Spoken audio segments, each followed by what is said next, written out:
Well, welcome to the second of our and final of our two CROA candidate debates for 2019. Again, this is going to be available on a live streaming as well as post-game play and recorded for YouTube. For those who don't know me, I'm Adam Parrish, former board member, chair of the Parks and Rec Committee, and I'll be hosting tonight's debate with these four lovely ladies. We'll have in a moment to introduce themselves. Folks will have, questions have been submitted by email. Some folks in the room have given, so if folks in the room want to add another one, please do so. There's a basket up front. You can write it in and slip it to Steve or myself, and I'll check the basket about halfway through as well. Folks will have, it's very casual, but we do want to get answers from folks. I'll have 3 minutes to answer the questions that have been submitted. We'll have some usual suspects from last week and then some ones we weren't able to cover, as well as some new ones that were submitted during the week tonight. So Steve has a 30-second left timer as well as a stop now, forever hold your peace. And I think that'll probably be it. So we'll start with some opening statements. David Anderson, who is also running, was not able to be here this evening and did submit a letter that I will read at the end. But Vanessa, why don't we start with you? Do that. Vanessa Winter. My husband, daughter, and I moved here from Ohio in 2010. The convenience of being walking distance to schools, restaurants, and community events is of great appeal to us. The friendships we've developed and the opportunities to engage in our community over the last 8 years have reinforced our commitment to celebration. 5 years ago, the multi-generational aspect of celebration appealed to my parents, and they moved here to be close to us, which was actually really convenient last week because my family emergency was actually my parents at the hospital. So having part of the health pillars really close was extremely convenient too. So I apologize for not being here last week. We love that there are opportunities for families of all types to thrive here. Prior to moving to Celebration, I had a successful career in the pharmaceutical industry, was responsible for contract negotiations with hospitals and large physician practices. I did sales training and then management. When we located here in 2010, I immediately embraced volunteer opportunities at the K-8 school. This included joining the school advisory council and volunteering as a classroom parent. In subsequent years, I served on the Celebration K-8 PTA as a board member for 5 years, and 2 of those I was president. As a member of the Celebration K-8 School Advisory Council, or SAC, for 7 years, I was treasurer, secretary, and chair. During my time on the PTA board and SAC, advocating to Osceola County School Board regarding issues important to the K-8 school was always my top priority. Beyond my volunteering at the school, I was also a board member for the Celebration Foundation and also a CROA board member where I was secretary as well as president. My 25-plus years of business experience, community volunteering, and celebration knowledge will aid in my amenity in infrastructure decisions. Multi-generational and multicultural nature of our community is extremely important to consider as a CROA board member, as it allocates the financial and physical resources. Upholding the fiduciary responsibility and ensuring decisions have a positive impact on long-term preservation and improvement of celebration will always be in the forefront of my decision-making process. Ultimately, the CROA board cannot dictate priorities to the county. However, those entities do affect our quality of life and our home values. It's therefore the responsibility of the CROA board to advocate and communicate to ensure our community grows in the best interest of the homeowners. Advocating to the county and local entities on behalf of Celebration residents will be one of my top priorities. Thank you. Thank you, Vanessa. Leslie, would you like to give your opening statement? Sure. My name is Leslie Reynolds, and I live on Candy Cane Lane. I think everybody knows where that is. I've been asking for people to vote for me because I'm really interested in looking at the charter. Again, the charter needs to be redone this year, and I find that if we have a very good foundation, that's the builder in me, you can work out any other problems that come around. And it's the goodness and prosperity of the Disney experiment that is Celebration. And we've kind of lost a little bit of our oomph, I guess, because when I've been out campaigning and talking with people, people keep asking me, where's the community in Celebration? They're missing out on it, and yet I'm pointing out opportunities like this to get together and to be able to discuss issues and to make choices that would be helpful for the whole community at large. They mentioned the community aspect as sometimes more of a social environment. And I keep on reminding people that sometimes that social environment starts with us, by us going out and visiting with our neighbors, getting to know our neighbors. And Steve and his team, they have things that can help us become closer with our neighbors. And sometimes that grouchy so-and-so that lives down the street, you just need to go down and meet him and find out what kind of things he's interested in, because nobody moves here wanting to be the outsider. Everybody wanted to belong to a big community, and this is what Celebration is about. It's a diamond now, and for 25 years it's been polished and being repolished, and things are changing constantly, and we need to move ahead in the environmental and communications and technology fields to keep us together and to keep us updated and to be the property and the community that other people want to keep joining. And I want to help participate in doing that. And the starting blocks are the charters and the things that we need to look at to make us a stronger association. And so I'm asking for your vote so that I can get in on that charter and get working on it and make it something that everybody will be really proud about. And I want to be able to help you in your community development. So if you want to come up to me and find out about so-and-so, let's walk down and knock on his door and find out what's going on, okay? Okay, thank you. Thank you, Leslie. Cindy?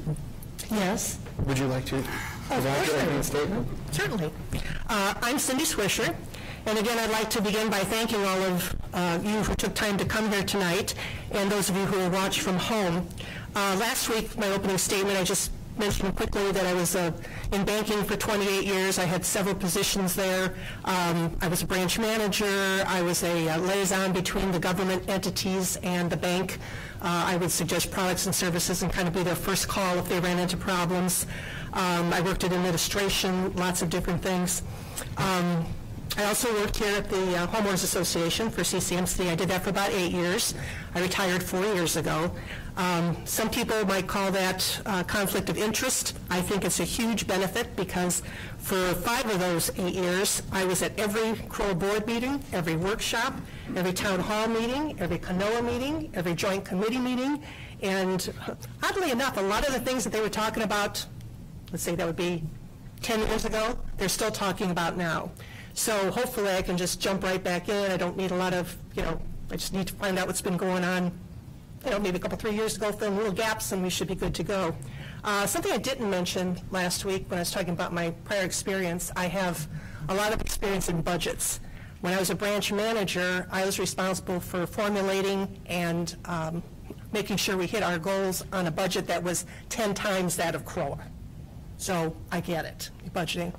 I was also on the Diocese of Gary Budget Review Committee.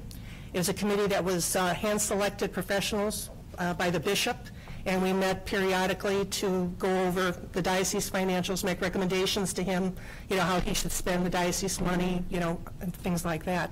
I also worked on the budget when I was here at Town Hall, getting a lot of preliminary information for the management team on contracts and trends and all that kind of stuff. So I think that would be very helpful. So obviously I understand all the entities and how they work together, so I won't have to get up to speed on that. So after watching tonight's forum, you should have a better idea of what all of us as candidates have to offer. For me, if elected, you can expect these 4 things. Decisions that make sense. I'll always base my decisions on what I believe is in the best interest of our community. My only agenda is a commitment to keeping our property values intact, strengthening our sense of community, and doing my best to make informed decisions on your behalf. Creative solutions. I tend to think outside of the box. So, I start with what's before me, and then I think ahead, anticipate any, issues, and then hopefully I'm able to identify several solutions. I'm professional. There's one thing I learned as a banker, it's how to be professional in my dealings with peers, business partners, and public, and I am a strong advocate for celebration traditions. We don't want to get stuck as stagnant. We want to take what we have, make it better, build on it, and go from there. Yeah, right on time. Thank you, Cindy. Mary Ann, do you want to round us out? That would leave me. All right, very good. Good evening. I would like to start by saying I was very sad that I wasn't here with you last time. I was away on business, so I'm really excited to be able to join you this evening. And I want to start with saying that I'm living my dream here in Celebration. When I first learned that Celebration was going to be built, I am a very rare bird in Florida, and I am a native Floridian. I think there's 12 of us left. And so growing up in Central Florida, this area was you know, my heart and soul. And when I learned that Celebration was going to be built, I had just returned from serving a government service position overseas. And at that point, I was on I-4 and said, I don't know if it was I-4, but I was in this area and I said, that's what I want to do. I want to live in Celebration. To me, that is like the American dream, is to live in Celebration and be in the heart of Central Florida where I grew up. And so I'm very passionate about Celebration and the life, I call them the lifestyle assets that we have here, that we need to protect and that we need to enhance. I feel that what I can bring to the table as a part of CROA board is a lot of experience in the not-for-profit business industry and on several boards, both resident boards and other sorts of boards of directors. There's such a passion when this is your place where you live. So it's very different, I think, when you're a member of a residential association board. It is not just about making monetary and fiduciary responsibility decisions. This is about where we live. I take that very seriously.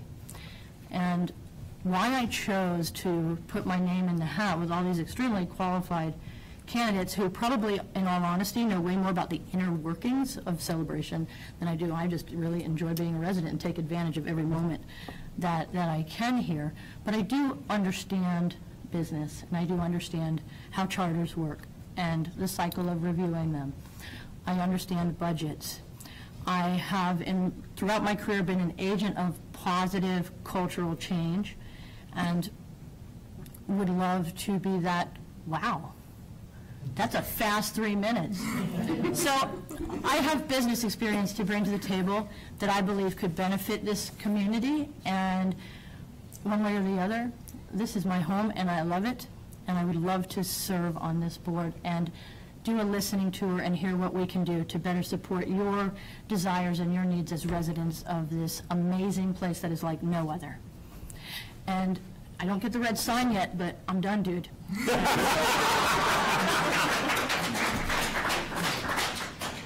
Well, in David's absence, he was kind enough to send a letter in, so I will read that. So, greetings all. Thanks again to Adam and to the Town Hall staff for hosting this event, and to all the Celebration homeowners for your involvement in this election process. This annual election of board members for our community is so important, and I am thankful for all the interest shown with this process. I am sorry to not be able to present this evening and anticipate the discussion to be as engaging and forward-thinking as was the case last week. At last week's session, I found it most invigorating to discuss topics such as strategic planning, management's performance, issues to champion, the Celebration Community Services CSS, and more. Our various views and perspectives can be heard on the recording of that session. I offer a few brief comments here. First, I am thankful for having had the opportunity to serve on the CROA board for these past 2 years, and most recently as your board president. As a board of 7, I am most pleased with the progress made during this time. However, much more remains to be done. Second, I reiterate what I highlighted last week around my overall orientation of investing in lifetimes. 1, communication to and from residents in a positive and proactive way. 2, engaging residents with attention to volunteering. 3, accountability of systems and administration with strong monitoring and review. 4, efficiencies with cost effectiveness and levels of service. 5, collaboration among various celebration entities, various entities inside and outside of celebration. 6, health for our entire population, particularly we are an aging community. 7, positivism about the future we are creating. If re-elected, I will continue to serve our community in strong and ethical ways. I will emphasize these principles and processes, highlighting our long-standing 5 pillars and maintaining the best interest of our community as central to my service. Thank you again for your interest. I wish you a lively, positive, and constructive dialogue this evening. Respectfully, David Anderson. So thank you to David, although he was not here. He sent a very nice letter that I butchered in my reading, but we'll all make do on that. So moving back to the excitement of questions. Again, some of these will be repeats, but many are new. So for those who are being kind to come to both nights, you'll see some new things. Get excited. Okay. One of the responsibilities as a CROA director is to set the goals of the community. What goals would you set for CROA over the next 2 years? Cindy, do you want to kick us off? Sure. So I know the board already has several goals, and like I said, they're working on several projects that have been, ongoing for the last 10, 12, 15 years probably. And my goal would be to see some of those actually come to fruition. The Parks and Recreation Plan, something comprehensive, something where we have a step-by-step program of what we're doing, when we're doing it. In there, I would like to see some quick fixes in some of our, maybe in our passive parks, a picnic table here or there, or something like that, so that everybody in town feels that they're affected. Not all of us have children that would be using the fields. I believe that we need to do some real hard looking at a larger community center or a place where we can have performing arts. We could use that for the chorus. We could use it for meetings. We could probably rent it out easily for dance recitals and things. Maybe it could pay for itself. Something that, I told you I'm an out-of-the-box thinker. I don't know if this is crazy or not, but today something popped into my mind. We've always had folks that are looking for green space for community gardens. And for some reason, I happened to think of the one time I was in Boston, and I remember looking out from the hotel and seeing that people on the rooftops had stuff growing on the rooftops. So I got to thinking, if we built some kind of a community center that had a lot of square footage, not something tall and skinny, square footage, could something be done on the rooftop as far as like a garden or something? I don't know.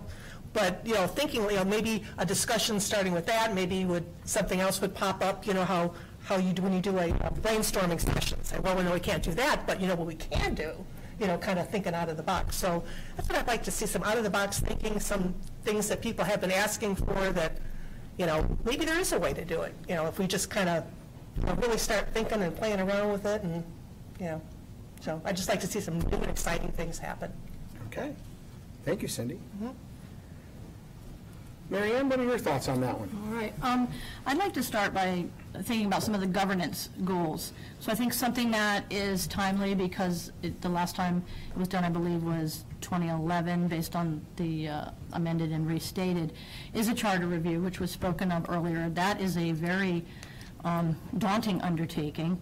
So I think that needs to be one of our goals, is to do that review and talk about that, and as well as look at where are we with long-term strategic planning, and for how are we going to deal with what has been a fairly rapid growth and development in our community. We've greatly increased the number of homes and residents, and so that's something that, for me as a resident, was something I've been thinking about, is how are we going to make sure that our infrastructure and our quality of life issues are addressed to maintain the quality of life that we enjoy here in Celebration. I think that's very important.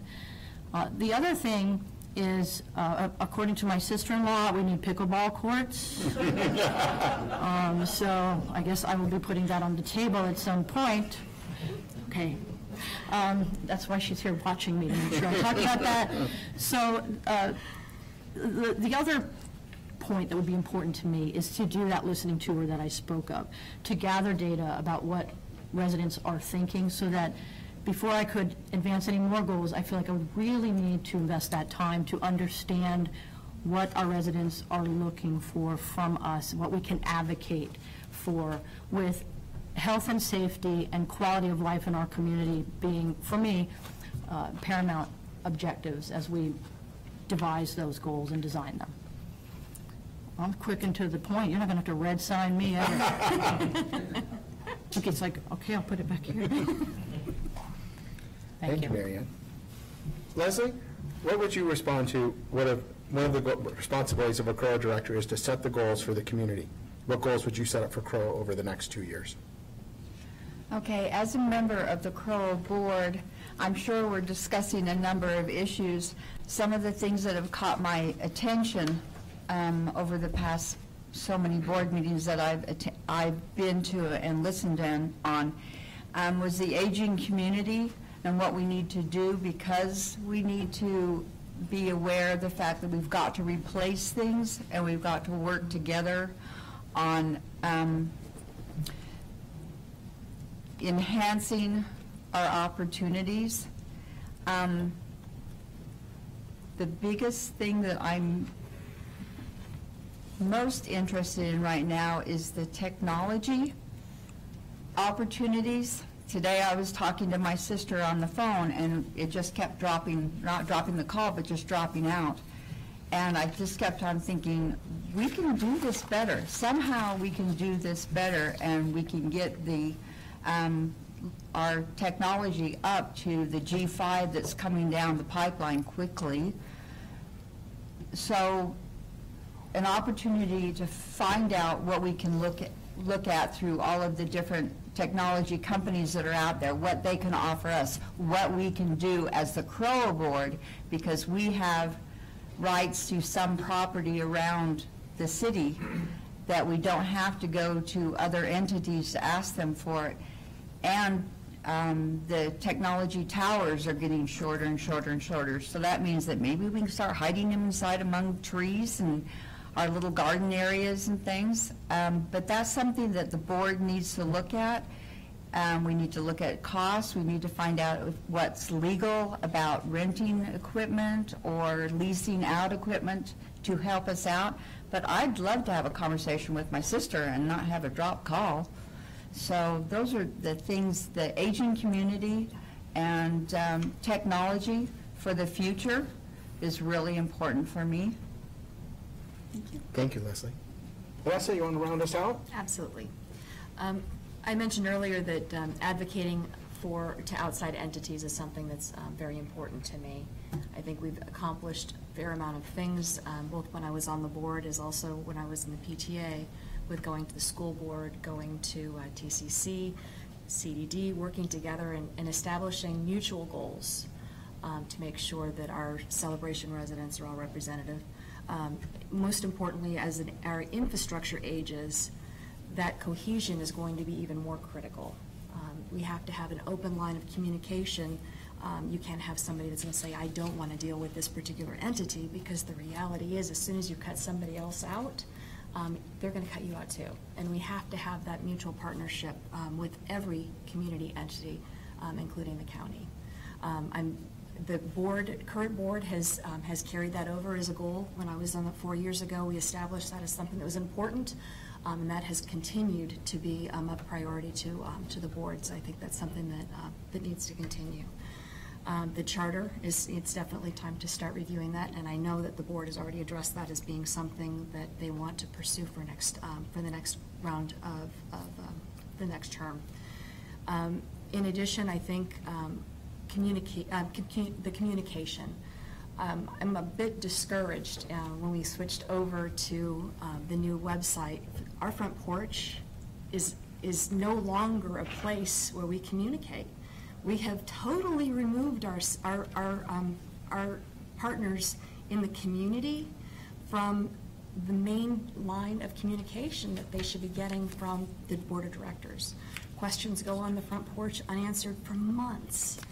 And that's something that you are now going on to the back porch, where as a board member, I don't want to respond to something on the back porch. That's opening yourself up for a lot of issues. So I'm encouraged by the fact that the board is wanting to go ahead and revamp the website again, but I think it's going to be critical when we do that. We have to establish a way of having direct line of communication between the residents, the board, not just CROA board, but also perhaps, again, integrating the CDD or Lexan, or you have to have community partners. The school district, how can we make sure that we're engaging the K-8 and the high school and then the soon K-5? So those are things that I think are really important as you come through. Thank you. Thank you, Vanessa. Mary Ann, why don't you kick us off this time?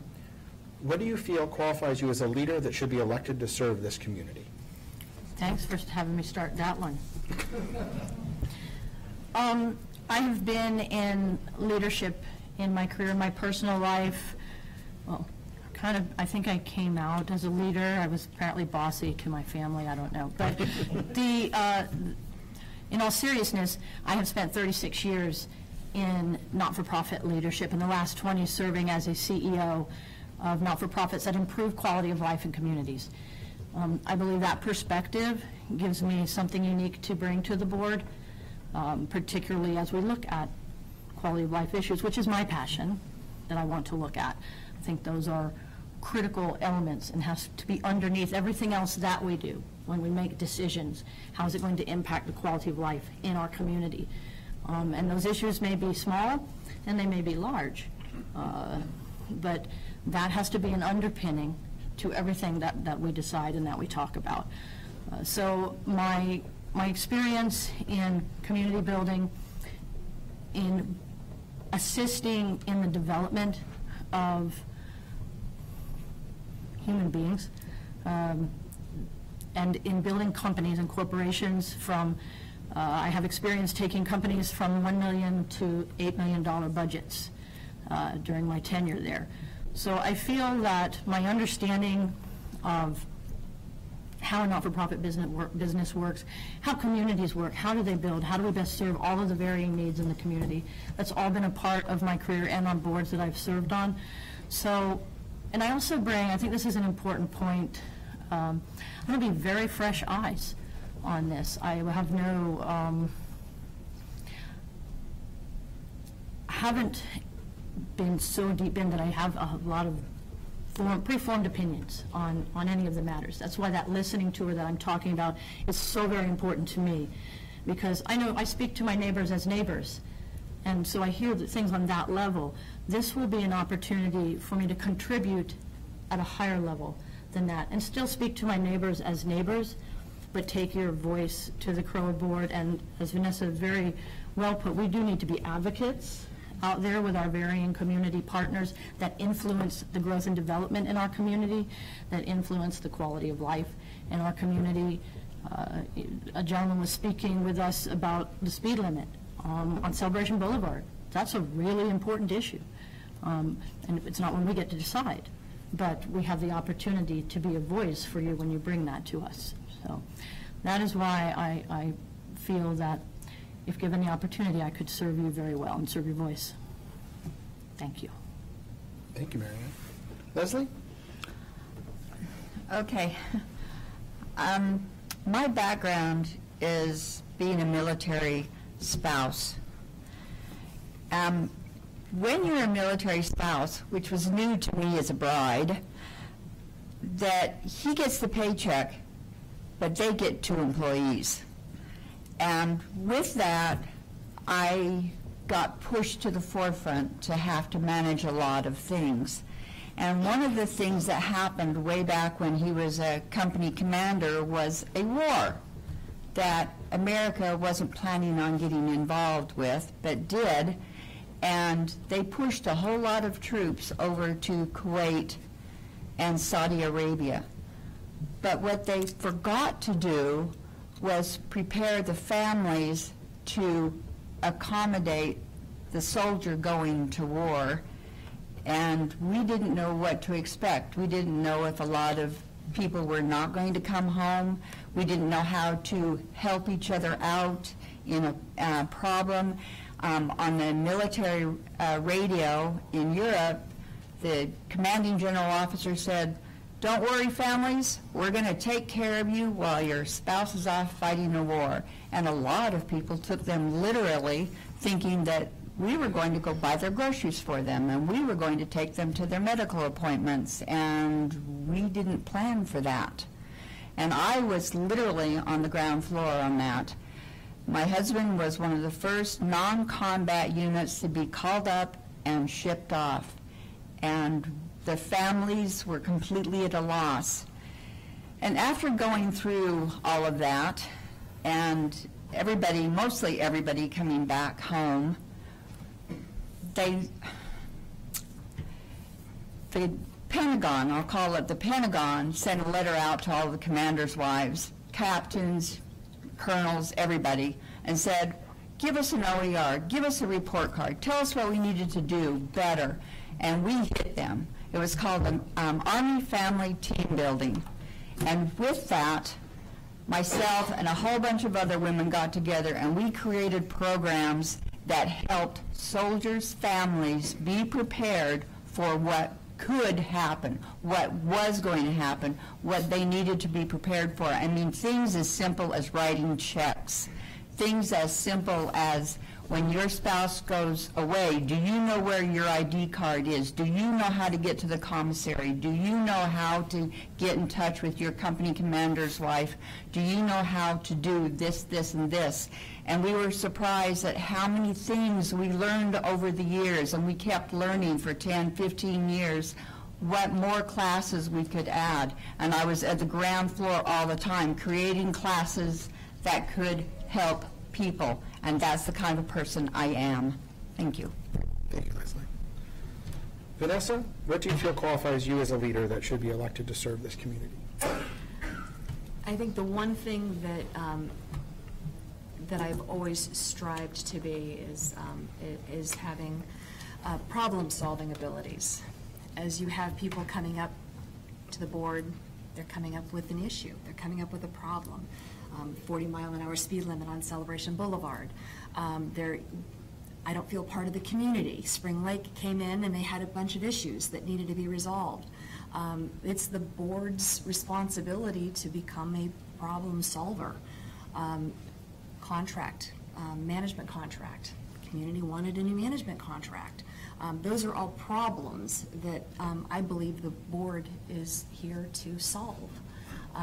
Not everybody's going to agree with the solutions, but I think that that's the one thing that's important, is that if you engage the entire community and you engage in solutions to problems, reaching out and engaging other community members as a problem solver, you don't have all the answers, but you do need to make sure you're reaching out to the resources you have available to you in order to come up with a solution.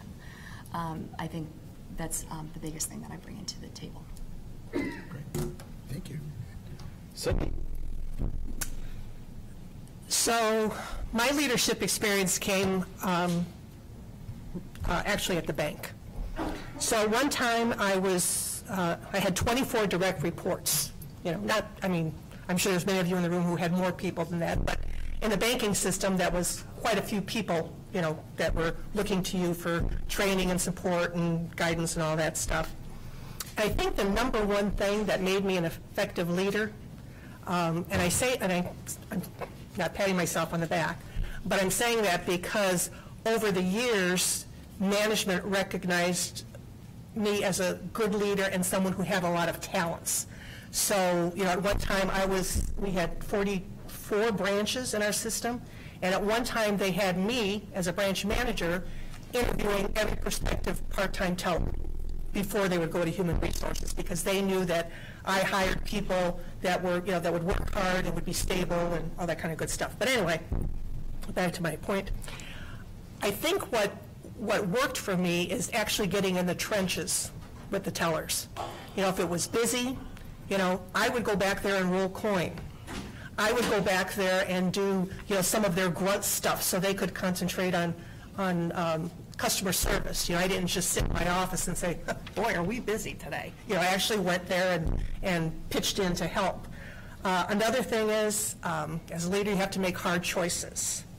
One thing I'll share with you is when I was managing this branch, there was a teller, she's a little bit younger than me, and she happened to be dating my boss, whose office was in my branch over there.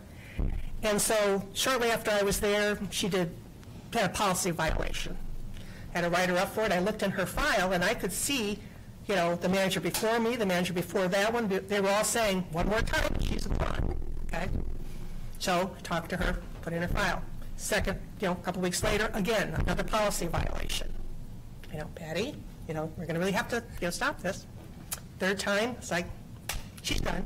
So I went into my boss's office and I said, John, I said, I just want to let you know that I am going to be releasing Patty today. She's had 3 severe policy violations, cost us some money, and I'm going to tell her, you know, in a few minutes. And he leaned back and he says, well, Cindy, he says, you know, give this a lot of thought, you know, da-da-da-da-da. And I said, John, I'm not asking for your approval. I'm just telling you that, you know, I'm going to let her go. So, you know, there's hard choices to be made.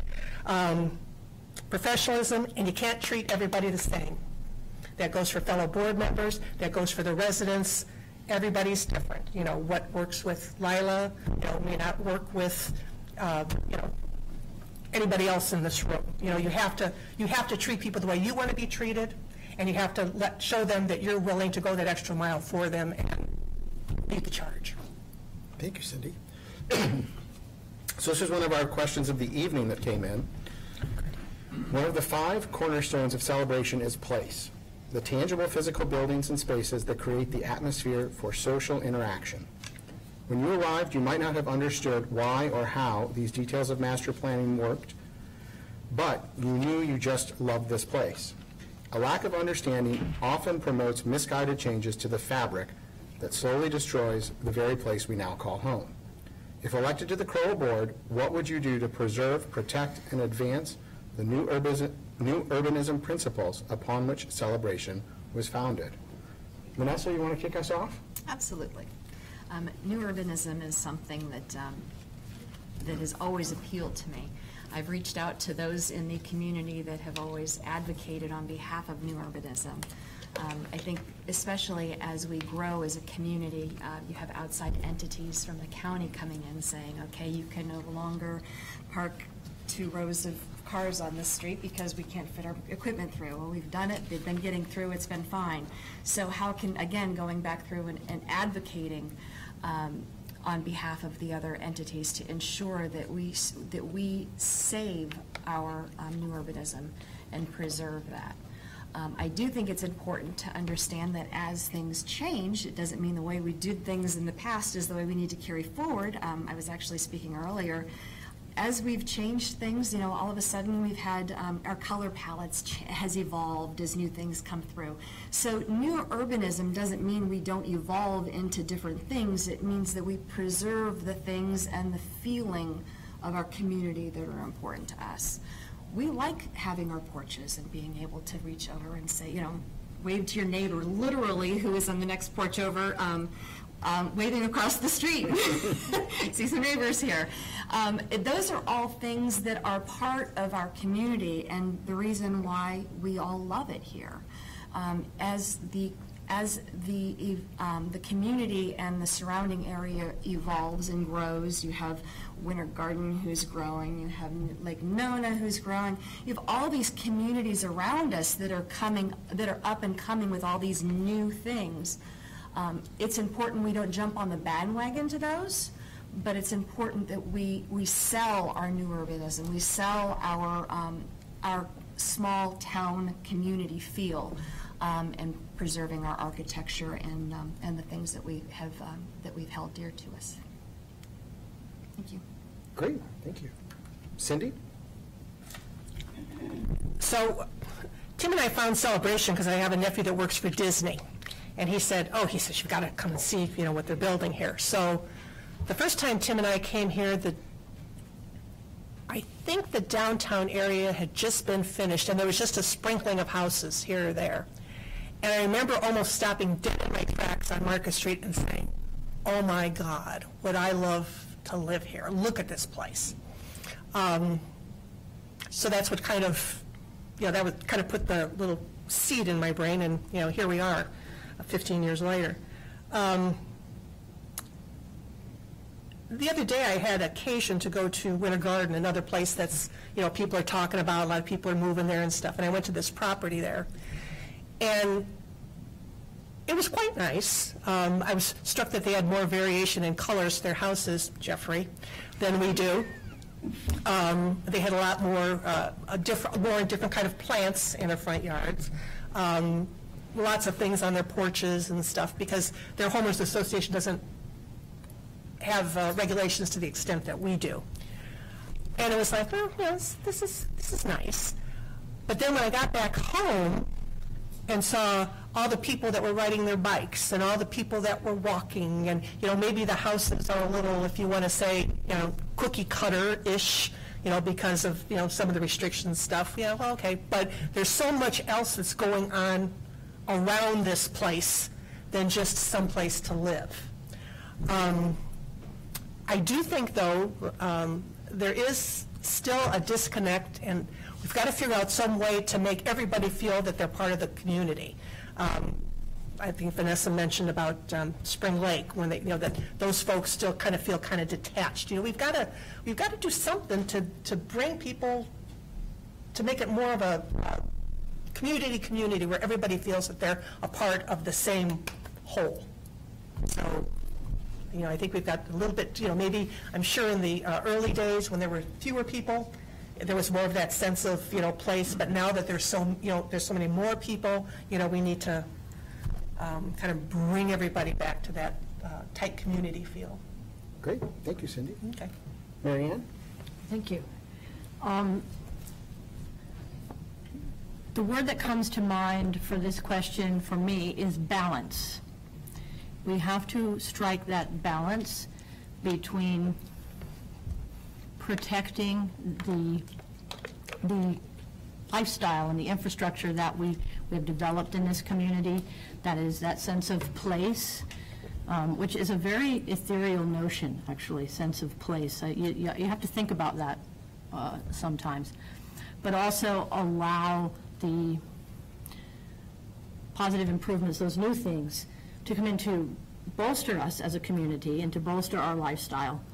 That balance, I think, is one that involves a lot of discussion. So advocacy to protect those lifestyle assets that I spoke of earlier, that to me is a very important thing for us to do, while also looking to achieve that balance. Where do we move the needle a little bit one way or the other, because that will actually cause an improvement to our community? And where do we say, no, we're standing firm, we're advocating, we don't want to go in that direction, because we do value the feel that we have here. And I don't just mean feel of architecture, I mean the feel in your heart and soul of living in Celebration and being a part of a community that, when I say I live in Celebration, no matter where I am, people go, oh, you live in Celebration? Because we're known, and the lifestyle and the I don't want to say fairy tale image, but because it links to Disney, people often do have a fairy tale image of the community. But for me, it is to reach that balance. And we have to have a lot of discussion around that and advocate for reaching that balance to maintain new urbanism. It's a delicate thing to do. And exactly how to do that, I'm not going to sit here and tell you that I have the secret sauce to that right now, this minute, at this table, because I most certainly do not. That's going to involve more research, more discussion, and a better understanding of the direction that we all want to go together. So, but balance, that's my big one-word answer to you for this question. We have to strike that balance. Thank you, Mary Ann. Leslie, you want to round us out? Could you do the question? Yeah, sure. again, or It's a at least the mouthful, last- so. Yes. I haven't tried to cut it down for my friend in the back there. Got it right. Okay, so one of the 5 cornerstones of Celebration is place, the tangible physical buildings and spaces that create the atmosphere for social interaction. When you arrived, you might not have understood why or how these details of master planning worked, but you knew you just loved this place. A lack of understanding often promotes misguided changes to the fabric that slowly destroy the very place we now call home. If elected to the CROA board, what will you do to preserve, protect, and advance the new urbanism principles upon which Celebration was founded? That is a mouthful. if I get the question correctly, they want to know how I would, as a member of the CROA board, protect the values, and one of them being place. If I'm interpreting it correctly, what they're asking is how do we keep the community feel in our organization being the directors over the CROA concept, if that's what I'm trying to understand that correctly. My feeling about that is that it takes a person to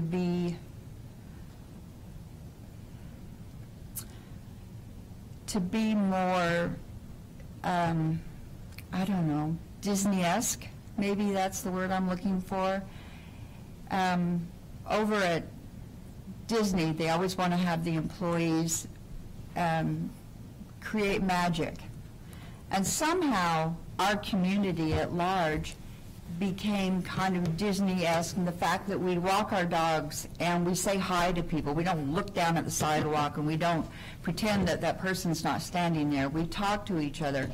And I think that falls over into the CROA board's responsibility that we create opportunities. We create safe places and opportunities for people to be able to feel like they belong to the community.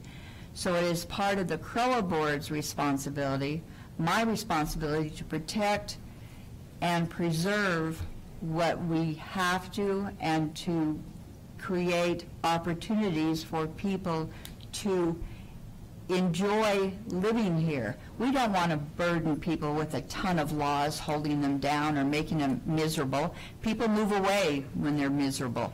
People move here because they think they're falling into a community, into a, I'll use the Army term, family environment, where everybody knows everybody and where everybody's willing to talk to everybody and help everybody out. That's what the CROA board's supposed to do, is we're supposed to be able to make it a safe, healthy environment to grow and to be part of the bigger community. Okay? Thank you, Leslie. Changing topics a bit, this is one that appeared last week and is appearing again this week.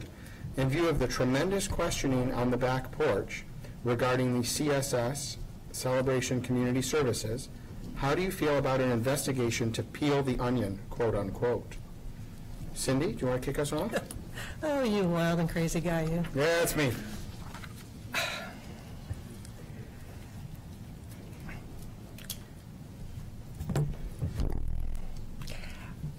I don't think it's so much of a Valdalia onion as it is a green onion. It's not that big. And if you think about it, because I happened to be at the meeting when they were talking, and they talked about contacting an attorney, and they talked about a forensic accountant. I think if the board would look at the financial statements for CCS over the last 10 years or whatever it's been, 13 years, they'll see that there are very few entries because there's nothing that goes on much with that particular entity. You know, Posh Pooch, maybe there's one check that comes in from Kissimmee. There's probably checks that come in from vendors that are paying us for the space. There's probably checks that go out for advertising, again with the Kissimmee thing. The money that comes in probably pays for some T-shirts. If we remember, we used to have those Posh Pooch T-shirts, you know, stuff like that. It's not like CROA or Joint Committee where there's just tons and tons and tons and tons of stuff that's running through there. I think that, you know, like I said, if the board looked at those, you know, the income and expense, because there's an income and expense account for every event. And if you looked at each event, you know, the Posh Pooch, the now snowing, I bet you for the whole year there's probably, I'd be surprised if there was a half a page of general ledger entries on each of those events, because there's so few things that run through there, and they're not the real, I mean, sure, we're inviting everybody, but they're not the crazy, large-scale stuff that, you know, we do every day. So, I mean, if the board decided they wanted to do that, I would certainly, I'd certainly support it. But I think if they, you know, I know everybody kind of got, it was a surprise to a lot of people, and, you know, but I think if they step back a little bit, look at the financial statements, you know, look where the money was coming from, look where it was going to, look at the kind of balances. I think CROA only put 30 or 50, at one time maybe $50,000 a year, and then just $30,000 a year just for little odds and ends. You know, that's not a lot of money, you know, running through there. I just hate to see us waste money if it was not necessary. But, you know, certainly look at the financial statements, what the management company can provide. Then if you still have a lot of questions that can't be answered, then go ahead and, you know, hire an attorney and hire a forensic accountant and, you know, go for it. Okay. Okay. Thank you, Cindy. You're welcome. Leslie, how would you feel about an investigation to peel the onion?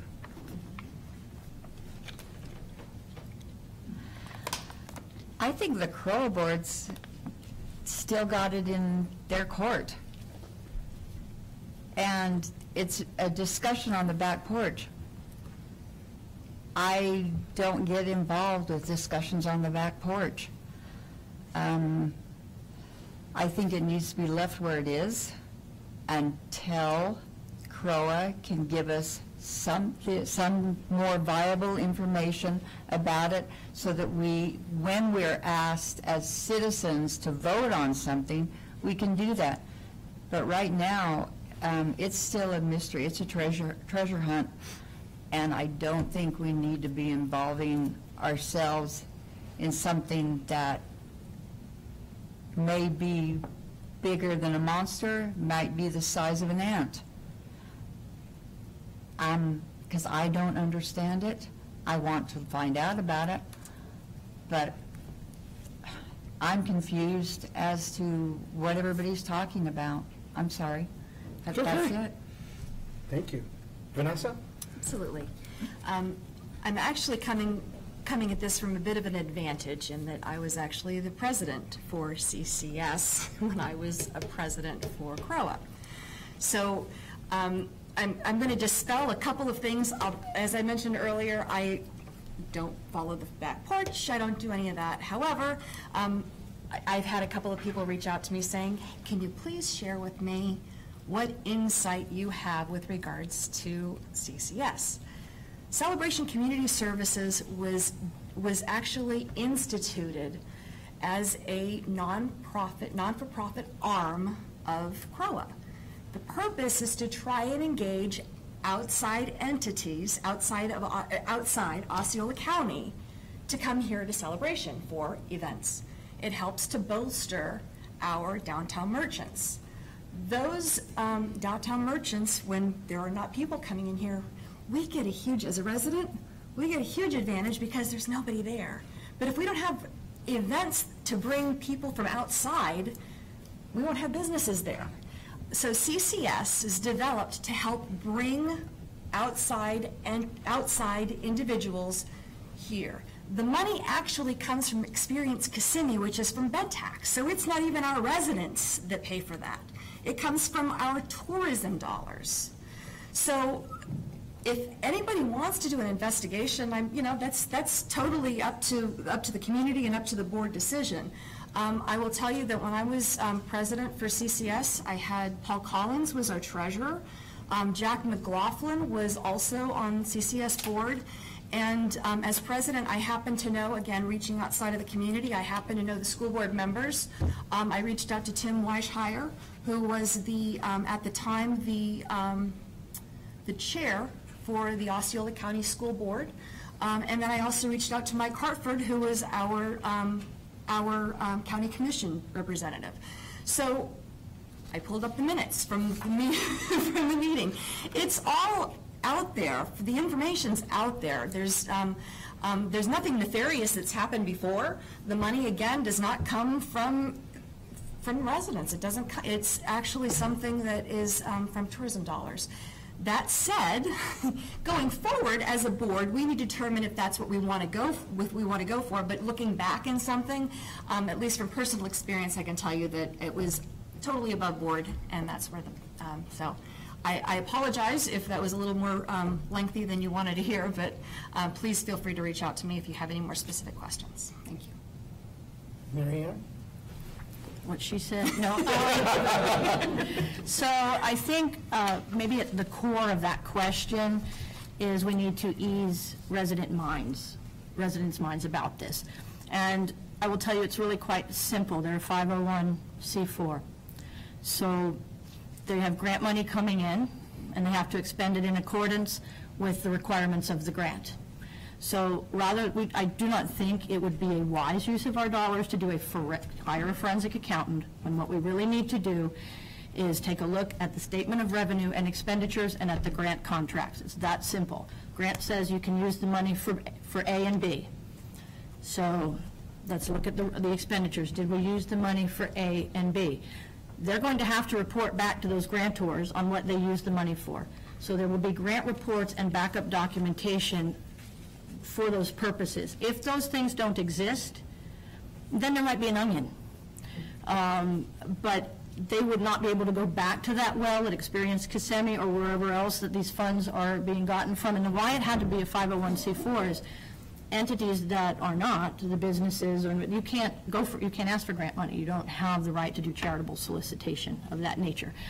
So it would be that simple. Let's take a look at the statement of revenue expenditures. Let's take a look at the backup documentation and reports that were submitted to grantors. If something is fishy, it's going to bubble to the surface, and then if that happens, I would say yes. You want to look into it further. You want to probably have, quite frankly, somebody like myself who's been doing this for 36 years take a look at it and say, this looks normal, this looks the way it should. You know, if you have some questions, you always can call back to the original grantor and say, did you feel that these grants were executed in accordance with your requirements? I don't think it's a bad idea to seek input from our community about what sort of grants maybe we want CCS to look at. That would be community, good for all of us in our community, things that would either improve the community. But I think communicating the understanding of what it is, and as Vanessa so succinctly did, why it was created, perhaps that's where we need to step up our game so that people understand what it is. Because when there's a lack of information, people feel in their own to fill the gaps, and the conclusions aren't always accurate. So it's in our better interest as a community to make sure that we get the communications on things of that nature done very, very well, so that those kinds of questions don't ever have to arise. And that's all I have to say about that. Thank you. Green Onions, Treasure Hunts, Pie Festivals. You be the judge. Maybe a little lighter topic. If elected, how would you help improve communication with other organizations in Celebration, such as the Community Development District, the Foundation, Lexan, and the county? Vanessa, I don't think you've gone first in a bit. I have, but that's okay. I'll go again. Did you? Okay. I think I did. I know. It's all blended Would you together. want to go, Leslie? It's already. Leslie says she wants to go. So dearest choice. It's all you. If you I can climb on to that. All right, let's go. I'm good. Right now, I think the alphabet soup is really interesting, but they're going to add one more, and I think it's called Celebration Joint Committee. I'm not exactly sure what it enhances, but what I understand it to be is a coordination between the different organizations that coexist in Celebration. If we all came together, if there was a place, if there was a board or a participation of a commission where the different organizations could talk to each other in a friendly environment, I see no reason for us not to move forward exponentially much better than we have been in the past. For some reason, I get this impression that one organization is unhappy with another organization, so they're not talking to each other, and one is working like not in tandem with the other organizations. I really think that if we're having this collaboration, this joint commission, it's a great thing. And I think a lot of people should get involved with it. A lot of people should start wanting to participate in those kind of things. I can guarantee you that I pledge that I promise you that I will participate in anything that Osceola County brings up where they want to make some decisions, especially if it involves celebration. I'm more than happy to sit down in one of those seats and listen to them and see what they have to say, and to bring it back to celebration and to tell the citizens and the board what I heard and what kind of things we can move forward on, or what kind of things that we need to go and talk to our representatives about. It's opportunities like that to get everybody in the same room, talking on the same sheet of music, that is so valuable to us as a community to move forward with our opportunities and our education and technology, especially our technology, because it seems like everybody wants to be in the same pot with us. Thank you. Cindy? I hate to say this, but the Celebration Joint Committee already exists, and it's mostly CROA. It was formed to support anything from CROA and CNOA, the resident non-residential, that overlapped. Great. Okay? But I love your idea. They have and I don't know if you would, and I don't know if you could even get everybody to participate, but I know in town that all the churches, all the pastors, get together periodically and talk. You know, wouldn't it be a great thing if we could get somebody from the CDD, the ECDD, the school system, the county, you know, just one representative, doesn't have to be the top guy, but just one representative from each of those groups to get together maybe quarterly and just kind of talk. I'm 99.9% sure that the CROA board, as it exists now, has somebody who's assigned to go to all these meetings, you know, on behalf of the CROA board to find out what's, you know, going on. But I think that's what your idea. I think that's a great idea. Like I said, I don't know if it's something that could ever happen because everybody's got their own little silos, you know. But like I said, it doesn't have to be the top guy. But that sure would be a great thing, just to open up, you know, lines of communication. I've torn houses down before. There you go. Go for it. Thank you, Cindy. Literally. Marianne, thoughts? Can you read the question again? Sure, absolutely. If elected, how would you help improve communication with other organizations in celebration, such as the CCDD, the Foundation, Lexan, and the county? Very good. The cornerstone of collaboration is relationships, period, end of discussion. So my first real quick answer is I'll pick up the phone to start to make sure that relationship is solid. But I agree with what is being said on the other side as well. Having a forum where we come together and bring in, you know, outside parties as well as the internal parties who influence what we're going to do and how we're going to be able to do it. Particularly, you know, not everything here unfortunately belongs to us. It would be really awesome if we had control over every aspect. I would love to have control over the streets. Not personally. I am not, it is not the Marianne Mafia. But I think I would do this very much the same way I do in my world, in my Girl Scout, CEO of Girl Scouts. Community collaboration is a critical piece of us being successful in a 6-county footprint. And so making sure we nurture those relationships and we are attentive to them, whether we identify someone on the board who that is kind of their role, they're identified as the lead in making sure those relationships are solid and are being created and nurtured and maintained, or if we choose to do it as a group. I do think, though, making those moments happen where roundtable conversations can happen and people can lay their cards on the table and talk for the common good is very important. And relationship building is an art form, and one that we have to be very attentive to if we are representing our community in any capacity. So I would say my bottom line answer would be make sure we're attentive to knowing the right people, asking the right questions, and nurturing those relationships and making those phone calls. You know, sometimes it's just making sure the other side of the, I won't say the aisle, but, you know, that they have an understanding of where you are, so that assumption, again, doesn't come in and perhaps rule and ruin the day. No red sign for me. Wow. Vanessa? That's how I rolled. I think that you would be very surprised to know how many of the entities really do want to work together. I don't think so. When I was on the board, we never had any issues. I pick up the phone and reach out to whoever. We have CROA board members that are designated to attend CDD meetings. They're, generally speaking, the county, the sheriff's department, the police, the fire, we all want to work together. And you'd be surprised by just a simple phone call, how quickly it can happen. I actually have a great example of community collaboration and problem solving and how willing people were to come together, and that was our education task force.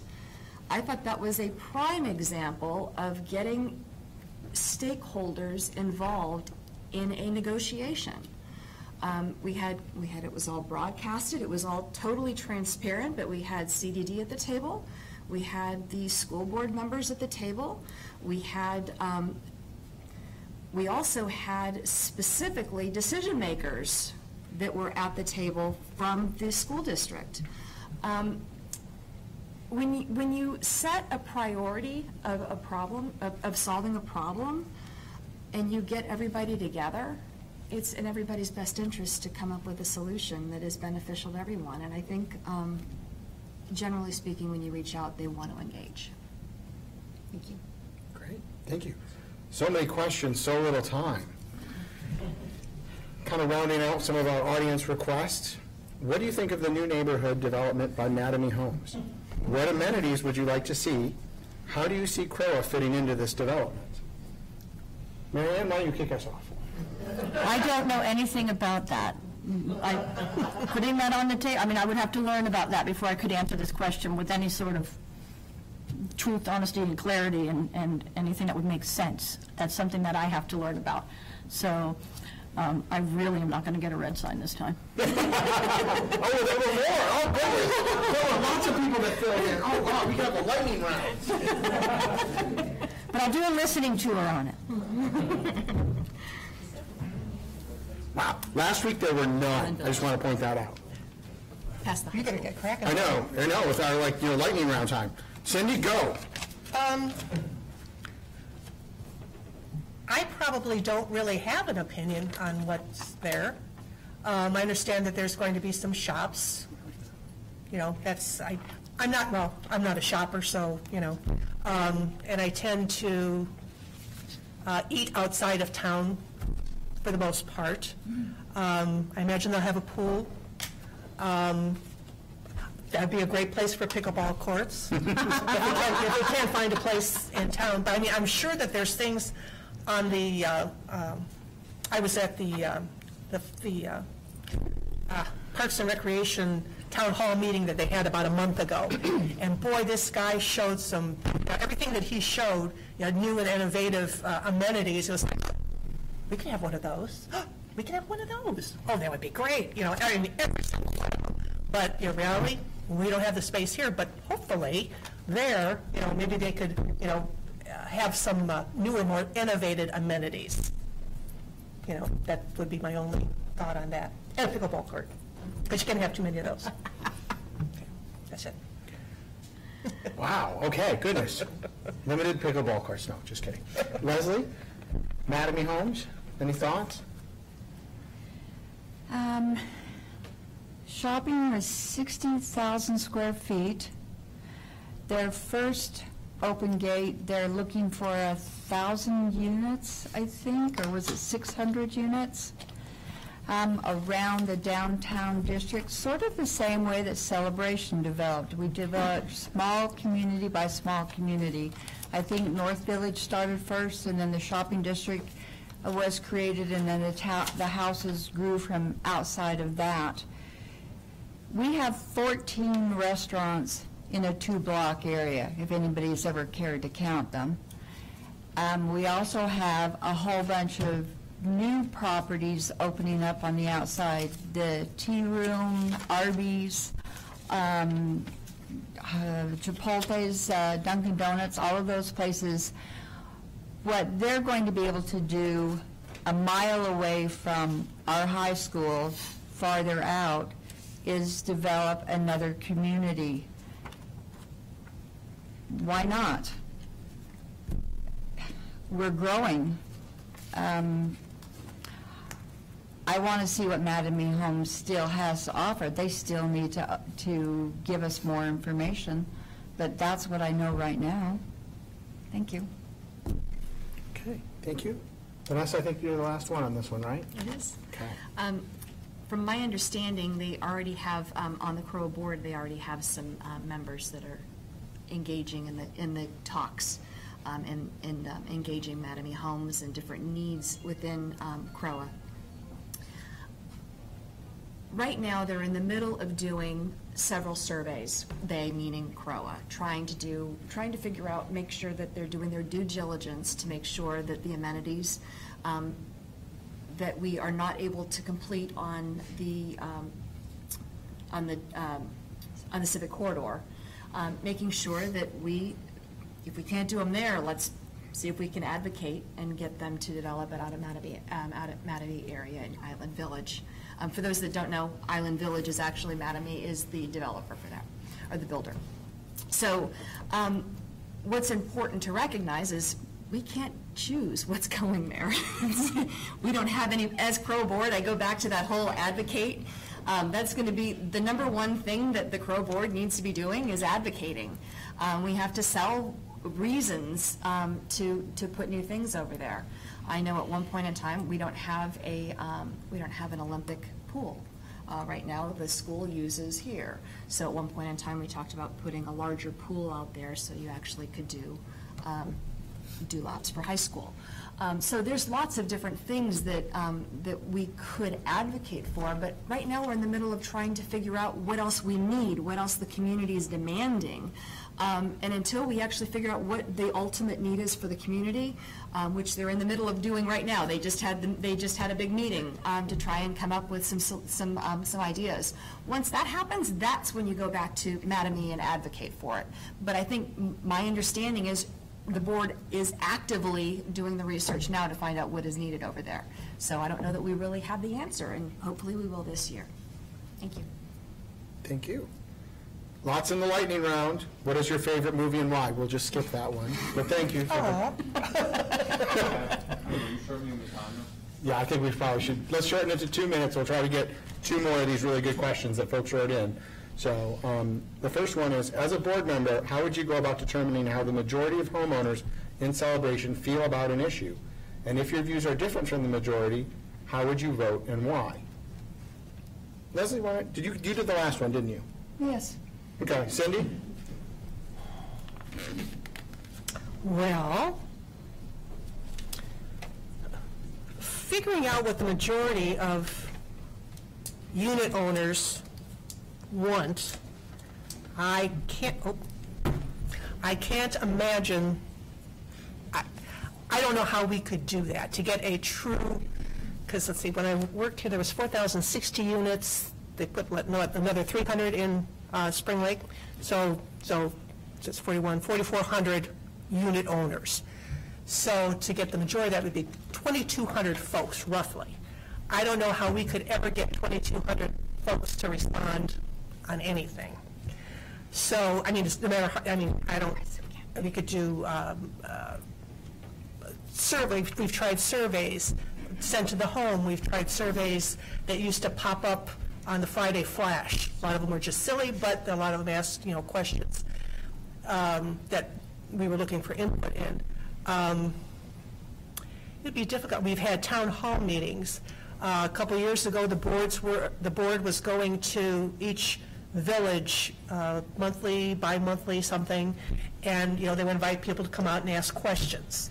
A handful of people would show up. I don't know if there's an accurate way of finding out what the community really, really, really, really wants. And then what was the second part of the question? Oh, but, I mean, if something came up where the community really wanted it, hey, you know, I would be fine with that. I mean, if that's what you want, then by golly, we'll do our best to get it for you. Okay. Leslie? As a board member, how would you go about determining how the majority of homeowners in Celebration feel about an issue, and if your views are different from the majority, how would you vote and why?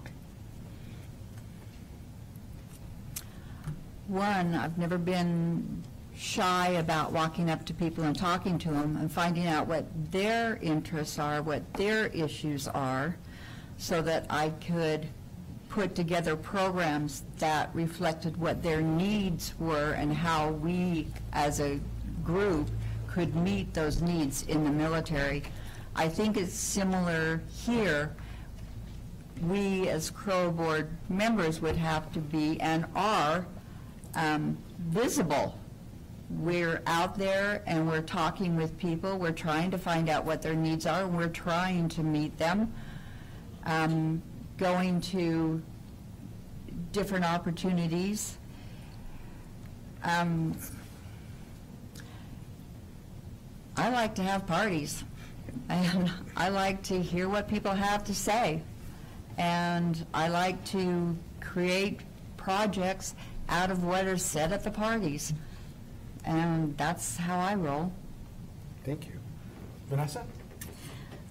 The day that we can actually come up with a true majority will be a miracle. You have the vocal majority, which doesn't always necessarily mean it's in the best interest of the community. You have the non-vocal majority, which probably is more prominent than anything else. And those are the residents that don't speak up until they hear something is happening that they really don't want to happen. So as a result, as a board member, that's a hard balance. So I think as you have vocal majorities speaking up, it's our responsibility to do our due diligence. I think the one thing that we did on the board was we started doing rotations to different villages. That's a great way to get to know everybody, especially when Spring Lake first came out. They were just out there. They were having issues, and as a board member, we felt very detached. So as an effort, we tried to start going out to these different villages. And I think that's something that we should reinstitute. I don't know if that's something that's in talks, but I know that that's a good way to try and solicit feedback and come up with your own consensus as a board member. But ultimately, you need to listen to the vocal majority and then make a determination as to whether or not it is in the best interest of the community. Thank you. Marianne? I would mobilize my army of Girl Scouts. So,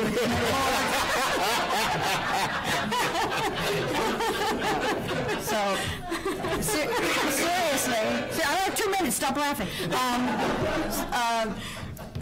Gaining that sort of information has to be multi-pronged. So I bring the experience of having to do this with 21,000 constituents who we represent. What the direction we take in Girl Scouts is dependent upon the feedback that we get from our membership. So you have to go at it in several different ways. The emails that go out and have the link to answer the survey, keep it to, if you go over 3 questions, forget it. Do that canvassing, quite frankly, that listening tour, go talk to people, go door to door, hold, small events, just keep gathering, invest in gathering information, because the vocal majority is going to come out and tell you. So you do have to do some gathering. You have to go and you have to make the phone calls, knock on the doors, collect as much information as you can. And then once we know what we believe the majority of the people want, that's when we have to go down to the analysis level. And is it in the best interest of the community? If most of the membership wants it or most of the residents want it, then it most likely is. Then you have to say, is it legal? Is it ethical? Those basic questions about because sometimes people want things that you can't do. But I would take a multi-pronged approach to gather as much information as possible, and I do believe it is my duty, unless I have a reason to vote otherwise, to vote in what has been offered to me as the interests of the community, what has been presented to me that is of the interest of the community, what direction do they want us to move, whether I personally agree with it or not. Great. Thank you, Mary Ann. Well, there's tons of other questions that we will not have time for. I will list a couple of them off, so if folks who are watching want to write these lovely folks who are kind of put themselves out in that, you may want to ask them via email. Some of these are what you foresee as the greatest challenge with our downtown area in light of the lawsuit between CROA and Town Center Foundation. There's a couple questions regarding the changes that were proposed by the county on lane widths and traffic patterns in the first half of Celebration Avenue, which the CCDD voted last year in accordance with, removing some left turn lanes. So that seems to be a hot button that I did not even know about myself. More Lexon questions, more Town Center, so a lot there. But lots to choose from, folks, but I think there's one that probably everyone in your closing statements would really care about. And what do you think are the top 3 issues affecting Celebration, and how should those be addressed? So Leslie, why don't you kick us off with that as our closing out question. So the top 3 problems that you see affecting Celebration and how you'd want to address those. Top 3 issues: technology, environment, and I guess the aging process. The buildings need more maintenance.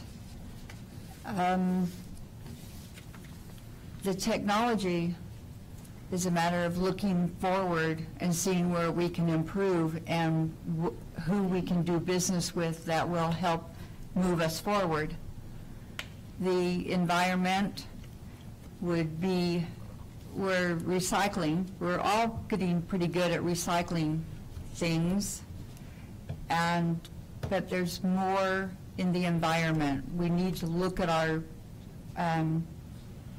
waterways around the community and improve their flow.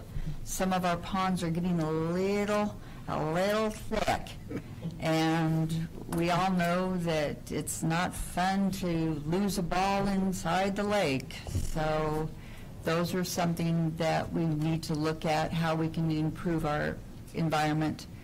And the third is the aging process of the buildings, and our complex, and our persons. I can't move as fast as I used to. My dog proves that to me every day. So if our sidewalks can be improved, then that's maybe something that we need to look at, because some of the trees are planted that should never have been planted, and maybe we need to look at how to improve that situation, and make our sidewalks healthier. Thank you. Thank you.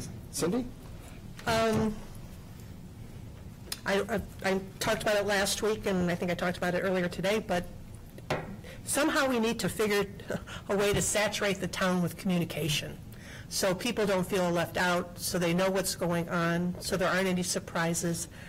And I don't know what that solution is, but again, I'm just thinking maybe some lively brainstorming sessions, thinking outside the box, trying different things, reinstituting things we used to do before. Communication. Another thing, I really think we do need someplace with more meeting space and more place for activities. And then the third is, I really, really, really, really, really would like to see us have that a venue for concerts and plays and all those kinds of things, so we wouldn't be dependent on the weather and all that kind of stuff. So those are 3 things I'd really like to see. Appreciate it. Thank you, Cindy. Mary Ann, 3 things you see? This one may sound odd, but I come at things, again, from that quality of life perspective. And attitude, and whether the sense in the community and how people communicate, and this is kind of based on some things I've seen on Back Porch, but how people communicate, is the culture of the community, does it lean to the positive or does it lean to the negative? So for me, just taking a look at that and ensuring that we are, through communication, which is a really excellent point, feeding that positive culture and having a positive attitude about our community, because the rest of the world that we're interacting with, that we want to come in and support the lifestyle that we have built in this community, will feel that negative culture or that negative attitude in a heartbeat, and it's a detractor for where we're going, right? So that's one. The other definitely is infrastructure, to ensure that our infrastructure can support the growth and also support the changes. You know, we have to strike that balance between an older population and the family. We're a blended community, and we need to make sure that our infrastructure in our community, both physical and with regard to community events and ways we facilitate residents and members of the community, addresses all spectrums of age, everybody along that spectrum. And that's a tough nut to crack, but I think it's within our ability to do so. So let's see, culture, physical infrastructure, and social infrastructure. Those are my favorite points. Thank you, Mary Ann. Vanessa? There's a common theme, I think, and that is obviously our aging infrastructure. How do we resolve the issues? And I think you accomplished that through my second one, which is advocating through other entities. So again, you have to address both of those. And then our communication is the other thing. We need to make sure that we are engaging our community through improving our website, making sure we have a safe area for residents to reach out and express their concerns or excitement about something that's happening, and make sure that the issues that are addressed are properly answered by either a board member or a member of CCMC or whatever entity it is. So communication, aging infrastructure, and advocacy. Thank you, Vanessa. Thank you all. This was a pleasure spending time with you again. Lots more questions. I do hope folks write those into you individually and you can respond or reach out to you. And the polls are open, so if you did not get your ballot in the mail, you can call and harass the folks at CCMC, and they will take good care of you here at Town Hall. And can you vote online as well as in paper ballot this year, Steve? Vote 2 times. You can only vote once. Right, so you can only vote once, and please, for PJ Cartwright's sanity, vote online. And a few other folks who sometimes get roped into that manual process, please, if you can do it online, please do so. It's a lot easier. So I do appreciate everyone's time, and thank you for a full house audience. Thank you, folks. Thank you,